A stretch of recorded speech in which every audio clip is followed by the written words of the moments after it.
O TDAH não se limita apenas a aprendizado e performance. O TDAH está o tempo inteiro nas coisas que você faz. Então, para você controlar o seu impulso, o TDAH está influenciando.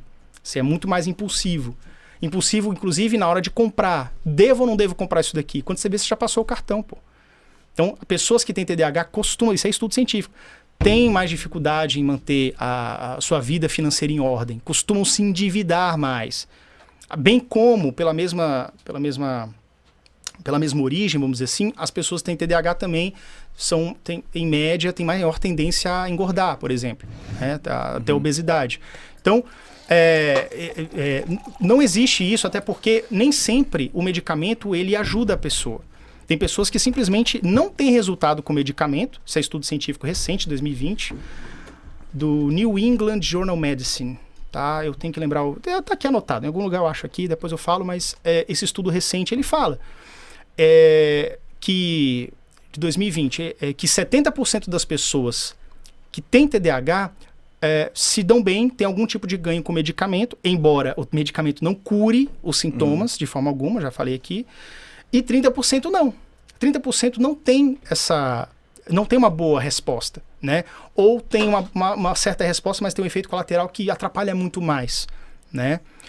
Eu costumo falar também, da primeira vez que eu experimentei o metilfenidato, lá no início da fase adulta... Esse é o principal, né? É um dos que é mais consumido, né? É o chamado de primeira linha. No Brasil tem 2 compostos, né? O metilfenidato e a lisdexanfetamina. O metilfenidato seria o comercial Ritalina e Concerta, e a lisdexanfetamina, que é um outro químico, e é o do Venvance, por exemplo. Né? Tá.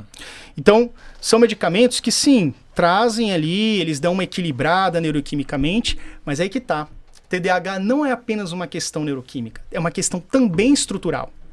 Então, o cérebro, tem estudos também, o cérebro do TDAH, ele tem questões de, por exemplo, partes superiores e inferiores do cérebro não se comunicam corretamente, em estudos mesmo de imagem, termoimagem, tudo, em pessoas que têm um TDAH.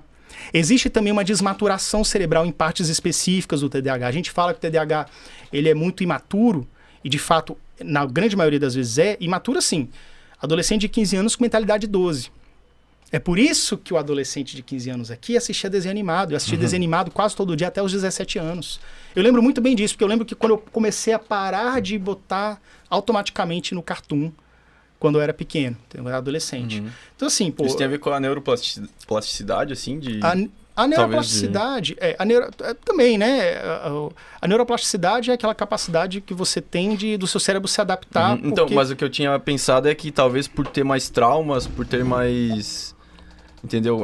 Essa situação diferente vivida na adolescência, na pré-adolescência, o cérebro se transforma... Fica mais infantil. Mais infantilizado, né? Não é essa a causa.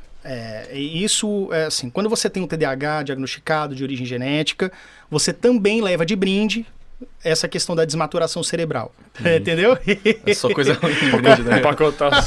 O pacote, né? O pacote off, você tem que levar. Isso em 100%, ou sei lá, quantos... Não é. Como qualquer transtorno da mente, não tem um padrão, né? O meu TDAH não é igual ao do outro fulaninho que tem. Mas em geral bem comum, por exemplo, algumas pessoas desenvolvem comorbidades importantes, como por exemplo o dito TOD, né, que é o transtorno de oposição desafiante. Esse transtorno é um transtorno que geralmente acomete muito na infância, geralmente está associado ao TDAH, mas não é regra, como eu falei, é uma comorbidade que pode ter ou não, de meninos e meninas que têm dificuldade com figura de autoridade. Então, o fato da professora ser naturalmente uma figura de autoridade, ela exige o silêncio, ela tem que conduzir a turma, dar o conteúdo dela ali programático, e a criança ela tem dificuldade em lidar com aquilo. Né? Ela questiona, assim, ela fala, ela peita. A criança teimosa, digamos. Teimosa... Teimosa é o jeito... até essa teimosia também é meio degradê, né? Tem várias causas para teimosia. Tem causas sociais, a criança está sendo botada para escanteio. Então ela acaba chamando a atenção de outra forma. Essa atenção geralmente vem com uma teimosia, né? E outras questões como o próprio TOD mesmo. Essa professora mandou eu ficar silêncio, só por causa disso eu vou lá e vou falar mais alto, entendeu? Aí é uma questão bem de autoridade, dessa questão que tá... Outro brinde bom.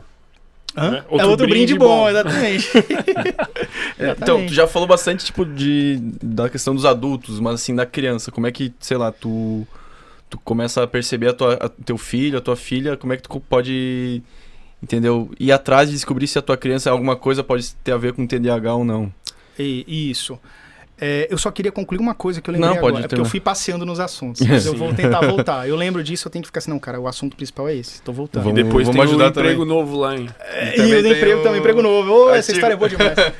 Mas o que eu tava falando assim, o TDAH não é só um mero transtorno escolar, é transtorno pra vida. Então, quando você tem um relacionamento, se você tem um TDAH não tratado, você também vai ter problemas, impasses, entende? Então, o TDAH, ele vai estar muito ligado, fora as comorbidades que você carrega da infância, do tipo assim, aqueles pequenos traumas. Eu comecei com TDAH, fui rejeitado, sofri um trauma ali, que foi carregando até meus relacionamentos recentes. Que eu só consegui resolver com muito tratamento depois dos 30. Antes disso, eu tinha relacionamentos que eu tinha muita dificuldade ali, eu me sentia aquém, pouco merecedor, devedor da outra pessoa. Acabava virando presa fácil para relacionamentos abusivos, por exemplo. Pessoas que têm TDAH, tanto o homem quanto a mulher, geralmente costumam, quando encontra aquela pessoa que ama, fala, pô, você gosta de mim, né? Você me aceita. A pessoa vai, gruda na pessoa e se sente afetivamente muito dependente. Isso causa uma estranheza na pessoa, porque a pessoa não viveu aqueles traumas. Fala assim, nossa, porque esse cara, sei lá, é muito, muito grudento, então... enfim, ou então a mulher que tem a TDAH, né? É um transtorno mais masculino, né? 3/4, 1/4 das pessoas são mulheres, né? Que tem o TDAH diagnosticado também tem uma tendência a se submeter mais, a tolerar mais relacionamentos abusivos e tóxicos, né? Relacionamentos de amizade e relacionamentos amorosos mesmo, né? Então, o TDAH, ele tem que ser tratado, mesmo que você não esteja estudando, mesmo que o seu trabalho, você faz uma coisa que você ama, e aí lembra o que eu falei, TDAH, quando faz algo que ama, ele fica trivial. Pô, fica trivial, mas mais do que isso, fica tranquilo de fazer. É tipo, você pode falhar em alguns momentos, mas de regra geral você tem uma performance muito melhor do que quando você trabalhava naquele escritório, que você era estagiário, tinha que fazer coisa chata, entendeu? Então fica mais fácil viver, mas não significa que você está curado nem nada, tá?